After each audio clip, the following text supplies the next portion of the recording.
Video number 2. Video is going to be titled, what is titled, because you've seen it in the completed sense, and it's yet to happen. I just started making it, haven't I? I'm going to do a how to meditate video. Ooh. I reckon I meditate more than anybody. I reckon I do it the most. I say meditate, practice, make a practice of it. It's my favoritist thing in the world. Now, what you think? Now I've said that, what you think I'm going to do is I'm going to say, okay, you need to sit like this. You need to do. I think it's probably better to talk about why you might want to do that instead of talking about some kind of technique or something. So why would you want to meditate? Why? There's lots of reasons why. Now, how can I approach this? Let's start with the most people. So what do most people do? How do most people live their lives? So first of all, everyone starts off meditating, and practicing meditation is keeping doing it into your adult life, rather than stopping doing it when you sort of go from being a child to an adult, and that transition to cease meditating and fill that time and that space with other things that aren't meditating. Boom, boom, boom. Just drinking maybe. And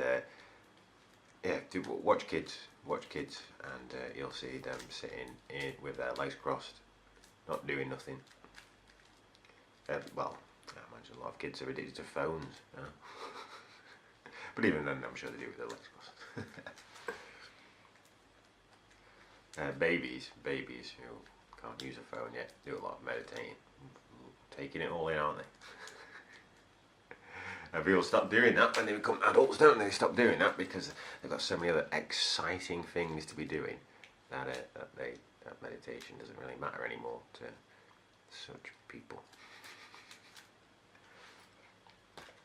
So why would you meditate? A typical day for most people is to wake up in the morning and so explain it on a spectrum. So you've got a spectrum of complete surrender and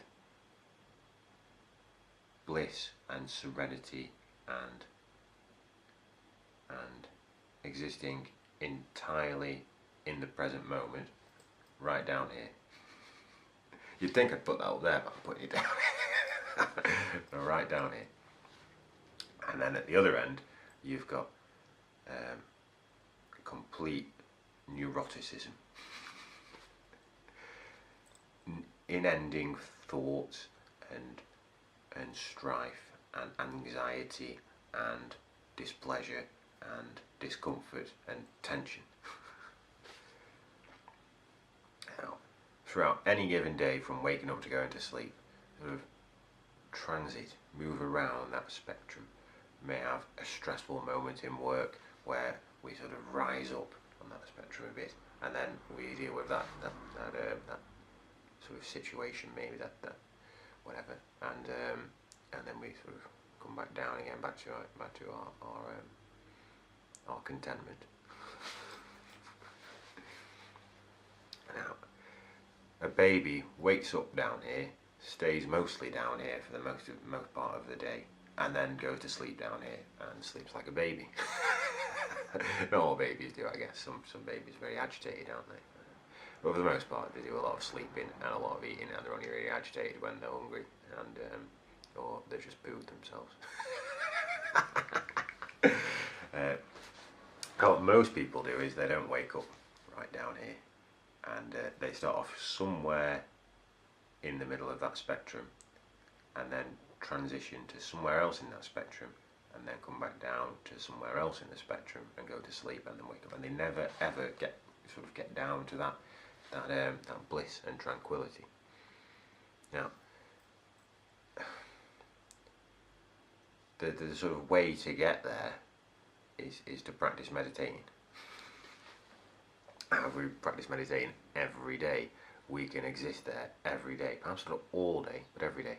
If we become masters of meditation, we can live here, and no matter what happens in the world around us, no matter what the world throws at us or what people do to us, we sort of stay here. And such a person would be a master of meditation, would they not? We get there through meditating. So there's a why to meditating on the comfort discomfort spectrum analysis example that I've just given. So there's a why. There's more whys. Would you like to experience joy? Well, you'll find an abundance of it in meditation. So how do we meditate? Let's go back to the how. So obviously we can sit with our legs crossed, and we can place our hands gently on our lap, and we can sit with our spines erect and focus our attention into a single point and bring our awareness within our bodies, within ourselves. Allow that awareness to expand within us and grow within us. We could obviously do that, can't we? That's what you'll get from anybody who sort of advocates meditating. So the how is actually quite simple. There's not really a lot to say about it, but how do you do? How do we realize nirvana through our practice of meditation? Huh? in order to do that, we must checkmate our ego. Is probably the best way to describe it. One cannot kill one's ego, deny one's ego, fight one's ego. It's part of ourselves, part of you. Your ego is part of you, and to deny it is to deny part of yourself. So we don't want to do that. We don't want to be we don't want to result in a status of self-denial, do we? We don't want to do that. What we want to do is to be content with all of who we are. So, well, better than to kill our ego, we would want to be the master of our ego, would we not? Because our ego isn't us. My ego isn't me.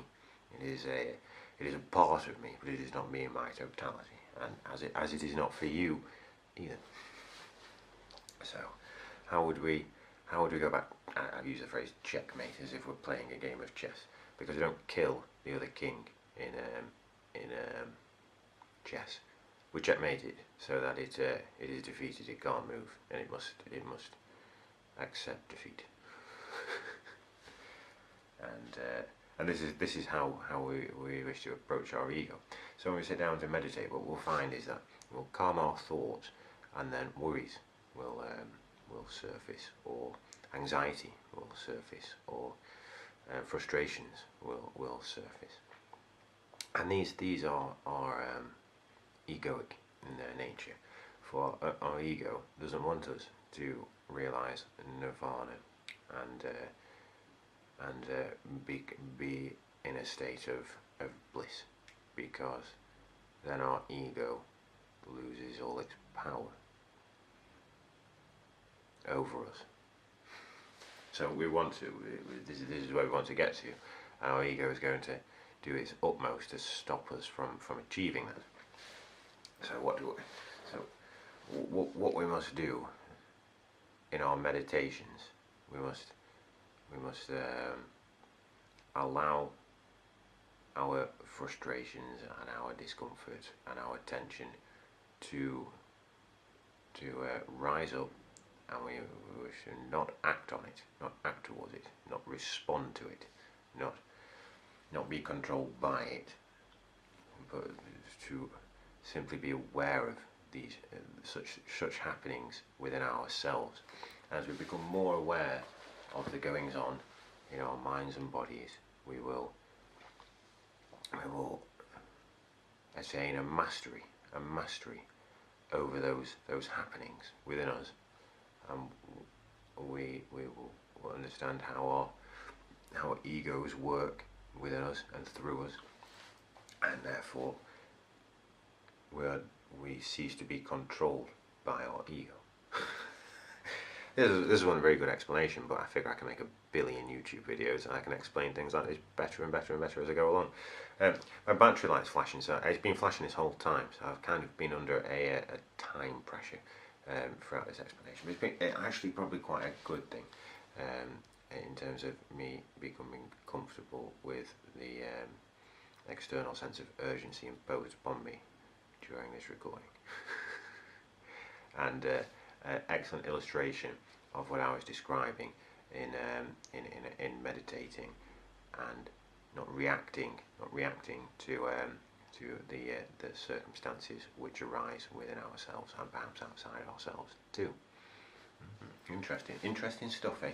So now I highly recommend one and all make a practice of meditation in our daily routines. And I would say the best way to get started is to meditate first thing in the morning, before we've thought about anything, and last thing at night, when we finish thinking about all the things we're going to think about that day. 10 minutes in the morning, 10 minutes before bed would profoundly change a great many people's lives, I would think. So highly recommended, highly advocated. Anyway, I will call it a day, 12 minutes, and battery is about to die. So how shall I finish? I'll finish by saying, I wish you all the best. I hope you have a good day, I hope you have a good life, and I hope you get all the things you want today, tomorrow, and every other day. All the best.